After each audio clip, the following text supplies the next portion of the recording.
Hello friends, આજે આપણે બનાવીશું યમ્મી ટેસ્ટી કેરેમલ કસ્ટર્ડની રેસીપી. જોતાં જ ખાવાનું મન થઈ જાય એવું કેરેમલ કસ્ટર્ડ અમારું તો રેડી થઈ ગયું છે.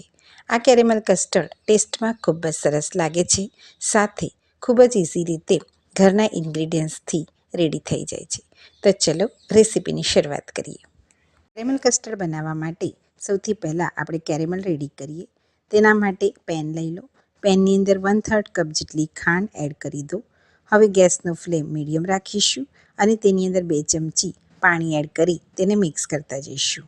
આ રીતે ખાંડને સરસ રીતે મિક્સ કરતા જઈશું. ખાંડને મેલ્ટ કરી લેવાની છે. આ રીતે ખાંડ મેલ્ટ થવા લાગી છે અને કલર પણ ચેન્જ થઈ ગયો છે, એટલે આપણું કેરેમલ રેડી થઈ ગયું છે. હવે આપણે કેરેમલને જે ડબ્બામાં આપણે કેરેમલ કસ્ટર્ડ બનાવવાનું હોય તેની અંદર એડ કરી દઈશું અને આ રીતે સ્પ્રેડ કરી દઈશું.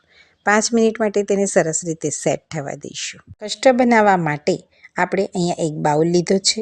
બાઉલની અંદર 1/3 કપ જેટલી ખાંડ, 1/3 કપ જેટલું કસ્ટર્ડ પાવડર, અહીંયા આપણે વેનીલા કસ્ટર્ડ પાવડરનો ઉપયોગ કરીશું, સાથે 1/2 કપ જેટલું ઠંડુ દૂધ લીધું છે. દૂધને પહેલાં સરસ રીતે ગરમ કરી ફ્રીજની અંદર ઠંડુ કરેલું દૂધનો ઉપયોગ કરીશું. હવે આપણે ત્રણેય ઇન્ગ્રીડિયન્ટ્સને સરસ રીતે મિક્સ કરી લઈશું. આ રીતે આપણે કસ્ટર્ડને સરસ રીતે મિક્સ કરી લેવાનું છે. કસ્ટર્ડ સરસ રીતે મિક્સ થાય પછી જ આપણે પેનને ગેસની ઉપર મૂકીશું અને મીડિયમ ગેસના ફ્લેમ પર તેને હલાવતા જઈશું. આ રીતે તેને મિક્સ કરતા જવાનું છે. ધીરે ધીરે તમે જોજો તો કસ્ટર્ડ સરસ રીતે મિક્સ થવા લાગ્યું છે અને તે એકદમ થીક એટલે કે જાડું થવા લાગ્યું છે. આ રીતે સરસ રીતે મિક્સ થાય ત્યાં સુધી આપણે તેને સતત હલાવતા જવાનું છે.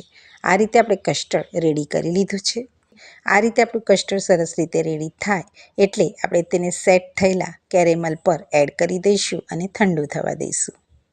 કેરેમલ કસ્ટર્ડ આપણું સરસ રીતે ઠંડુ થાય પછી આપણે તેને 4થી 5 કલાક માટે ફ્રીજમાં સેટ થવા દઈશું. 4થી 5 કલાક થઈ ગયા છે. આપણે ચેક કરી લઈએ કે કેરેમલ કસ્ટર્ડ આપણું રેડી થયું છે કે નહીં.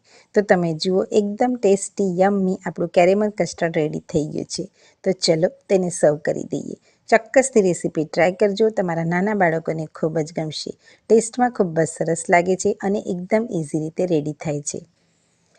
જો તમને મારો આજનો વિડીયો ગમ્યો હોય તો મારા વિડીયોને લાઇક કરજો, શેર કરજો, સાથે મારી ચેનલ અનન્યાઝ હોમ કિચનને ચોક્કસથી સબસ્ક્રાઈબ કરજો. ફરી મળીશું આવી નવી નવી રેસીપીઓ સાથે.